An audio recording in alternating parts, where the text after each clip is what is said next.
don't freak out. SEO is not dead.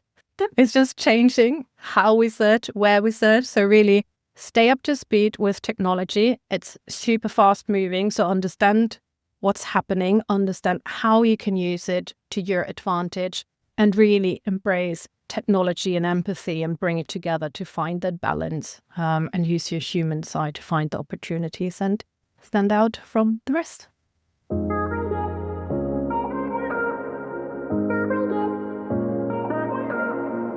I'm Kerstin Reichert, and this is SEO in 2025 Additional Insights. Kerstin, what's your additional insight for SEO in 2025? It is to fully embrace the yin and yang of modern SEO by being human in an AI-driven world. The yin and yang of SEO. So what would be an example of yin and what would be an example of yang? Maybe it's slightly philosophical, but it does make sense. Bear with me. But basically, in the concept of yin and yang, you have these opposite forces that are also deeply interconnected. So you can't have one without the other. It's not static. It is dynamic and it transforms over time. So if you want to look at that from an SEO perspective, you might want to argue that at the moment, at least, one can't exist without the other. So you have AI, but you still need a human to work with the AI, to prompt the AI to do the thing that we want it to do. But then also on the other side, you have the human, and the AI can help the human, be more efficient, be faster, be, whatever, basically enhance what we're doing. So it's two sides that are seemingly opposites, especially now with SEO and AI overviews and AI mode, and everyone's like, what's going on? So seemingly opposite forces, deeply interconnected. And what you're really looking for is balance between the two. There can be dynamics, over time, things change, but then you rebalance. And I believe with SEO now and where we're going, it's really important to understand this concept, to understand the dynamics and embracing technology, but also on the other hand, the human side, the empathy, the way people will relate with us, our brands, our content, whatever it is that we're doing. I found the phrase "one can't exist without the other" a little bit scary, because obviously is that the stage that we're at the moment? And obviously it made me think about, I wonder if at some point in the future AI will be able to exist without humans, but that's a conversation for another time perhaps. But is it the case that SEOs can't exist without AI at the moment? Maybe that's a bit, futuristic thinking.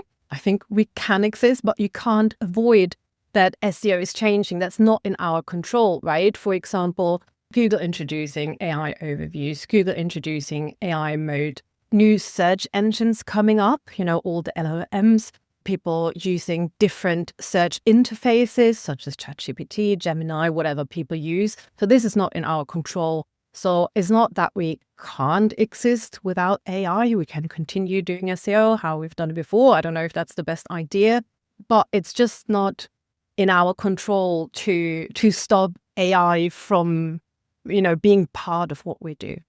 So how do you stay human in an AI-driven world? So I think there's not necessarily a new concept, right? EAT.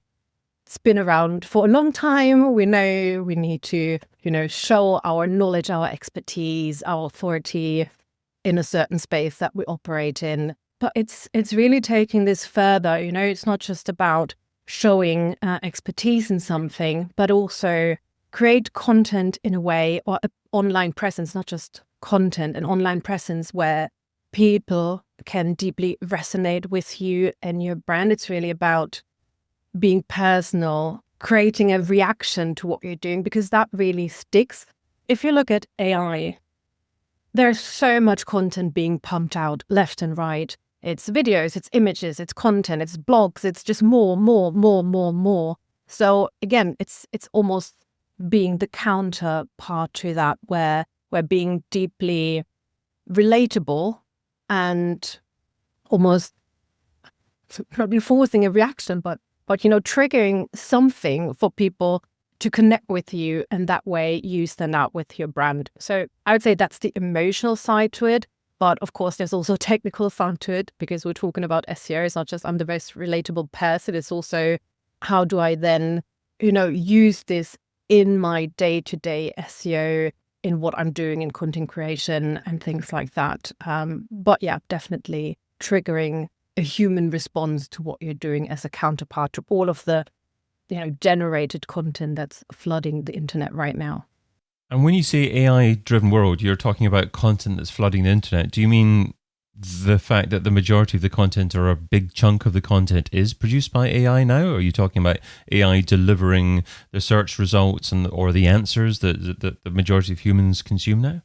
Yeah, so by AI-driven world, I mean that AI is coming into more and more areas of our lives, what we do, how we use things, right? So just generally, there's more AI in our day-to-day. Now, from a marketing and SEO perspective, yes, I would argue there is an increase in AI-generated content, whether it's written content, video content on YouTube. There are a lot of channels that are just, AI-created video content. So there's more of that. So I would say that's the AI-driven part. But it's not, when we're talking about the yin and yang, it's not just the AI content is flooding the internet. It's really how to use it to your advantage to be more efficient, be faster, be more productive. So that is the embracing the side of AI. So not just being scared of what's happening. Searches are slowly moving away, maybe from Google search. Maybe there are technical changes or how search results are displayed. It's really embracing the parts that can support your work and help you with what you're doing, and then also combining that with the human aspect. And you recommend using AI to quickly scale. So what does that look like? So I think you can use it in different ways. And for us, we do that in different ways across different teams. So it's not just about scaling content, I would say. It's also looking at your processes, looking at your workflows and see how can you improve that. So for example, we use Zapier for automating workflows. With Zapier agents, you can do that even faster, even, more efficiently. It is creation. So we use AI for training new writers on our tone of voice. It can help initially with onboarding, basically producing the content. So different GPTs can be set up for different types of content that we're doing. Then in other ways for content production, so for example, video production, you can use AI to support with that. So I would say it's not necessarily, at least for us, to create the content. It's more about process optimization and automation across the business. So not necessarily just marketing, but just looking at workflows, processes, and how can AI help improve that. So your time saving can then be used to, think strategically, spend more time on ideation, and again, focusing on that human element that at the moment, at least, I think we're still better at than AI. Okay, but AI is certainly better at some things. So how do you decide on what to use humans for and what to use AI for? I think we're in a phase of transition and it's still very much test and learn. Things are changing so fast at the moment. It's almost overwhelming and difficult to keep up with. And, you might use one tool here and then tomorrow there's something else. It's just so fast. So I think you need to test what works and also decide, okay, where can I use AI? Again, maybe there are just processes that you can use where you can use AI to be more efficient. But then on the human side, I would never just publish AI created content because, again, it's about being human. So every piece of content that we publish, we want it to be informative, unique, really. I mean, it should be useful that while we're publishing it in the first place, not just get traffic to our website, right? So we're doing a lot of interviews. We get first-hand experiences and insights from people, basically highlighting the human beings contributing their knowledge, their experience to the content. It could be we have a lot of data on our platform, so using that data for data storytelling, again, AI can help you with gathering the data and, I don't know, creating some charts for it, for use to embed in your content. So you can use AI in the process, but still the storytelling bit, the human aspects, combining that with expert insights and comments, all of that coming together. For now, this is where we still need humans. This is where we need our input, our creativity, and our experiences, because that's what readers relate to. It's this first-hand experience. It's really the human side that comes through with the content. You used that first-hand experience phrase a few times there as well. You also talked about interviews as well. Are you saying that humans should produce the initial version of the content, and then you can perhaps pass it to AI to enhance it and to break it up into different size chunks depending on the medium that it's being consumed on? I think it depends on your workflow. And again, I would suggest test what works best for you. I know some creators, for example, if it's written content, they might prompt the AI first to come up with a draft, and then they enhance it, they edit the content, they might add comments or insights from people. So it depends on your workflow and how you want to do it. I guess with video, it's likely far more practical to do the human work and then use the AI to, create more material from your recordings, do, some form of editing, help you create more content from the one recording that you already have. So I would say it depends a bit on what you're doing, what should come first, the human or the AI. But yeah, it's about testing. It's about finding out what works for you, and then how do you use AI to help and support your process, but still have the human input. Will AI ever replace thought leaders? I don't know. Maybe. I don't know if we have AI thought leaders in the future. Too hard to say right now. I would say at the moment, absolutely not. We want to connect with humans. And, as SEOs, I think we're focusing a lot on Google and maybe now, upcoming AI assistants. But still, you see when you are, I don't know, searching on TikTok or you're on LinkedIn, it's the humans, right? It's finding people who are relatable. Like for my taste, it's a bit too much AI these days on LinkedIn, but it's still connecting with the people. It's still the human side. So I don't know. How do you personally detect that it's AI on LinkedIn, and what turns you off about it? I don't think you can always detect if it's AI. If it's very standard used AI, then you might do. So I think, for example, image generation, I think we all kind of know I don't know how to describe it, but the typical AI images that you're kind of getting tired of, when it's like, oh, this is amazing, it's so cool. And then it's like, okay, it's just another one of those generated images. So any carousels, any images, a bit, okay, nice, but nothing new anymore. And written content as well. I think especially ChatGPT creates a certain structure, a certain use of words, and I think it's on us, if we want to use that as help, to then still tweak it, to still give it our tone of voice.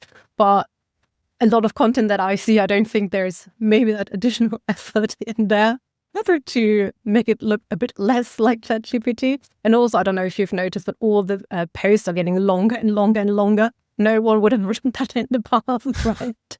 And I was just like, oh, storytelling, everyone's got it, and all the posts are super long. So I think that's where I think, also, people start to sound similar. I'm not a native English speaker, so I think I say things in a way, that might not be 100% correct, but that's how I speak English. And if I use ChatGPT, it's just going to sound like everybody else. So you could probably detect it's not actually me because it's too accurate. How do you use AI to remain competitive if everyone's using AI? That's a very good question. I think potentially for research, getting, deeper insights. But I think the competitiveness is still where you need the human to spot the opportunities. Again, AI for me at the moment, might change in the future, is more of a tool to maybe help me find information, understand, maybe data or complex things. But I still see it as my role to understand how to remain competitive.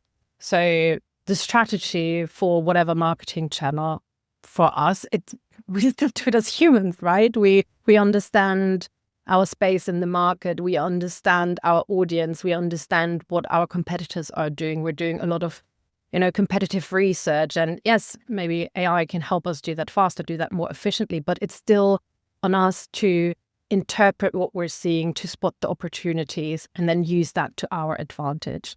So I also wouldn't suggest just doing something just because everybody else is doing it. Like, oh, now we can create tons more of content, so let's cover every single keyword that we can find. So I probably wouldn't do that. So yeah, I think the competitive advantage still comes from the humans behind it, looking at opportunities and understanding the space that we're in. Okay, the competitive side still comes from showing your human side, but how do you measure the ROI of showing your human side, of showing authenticity, your expertise? What kind of metrics do you look at in order to actually determine the worthwhile of doing that? Yeah, I think this is something that's a bit difficult. Well, it's always been difficult, right, to accurately measure what impact a certain action has. And I would argue that to some extent it's not exactly possible to measure every single thing that you're doing and the exact impact of it. You still look at your data. You still have, I would say, your smaller scale metrics where you would still look at, who's consuming your content, or are you driving traffic to your site? Maybe now it's less, but you will have KPIs to follow for your content. So for example, generating traffic to your site, are people fulfilling a certain action on your website? Maybe you have, I don't know, downloadable campaigns, or you have a newsletter sign up. So I don't think this is hugely changing. It's just how we acquire traffic and where we acquire traffic is changing, but you would still want to measure overall how many people engage with you. How much traction are you getting? Are they coming back? And again, independent of the platform, but this engagement is still what you want to measure and what gives you an idea.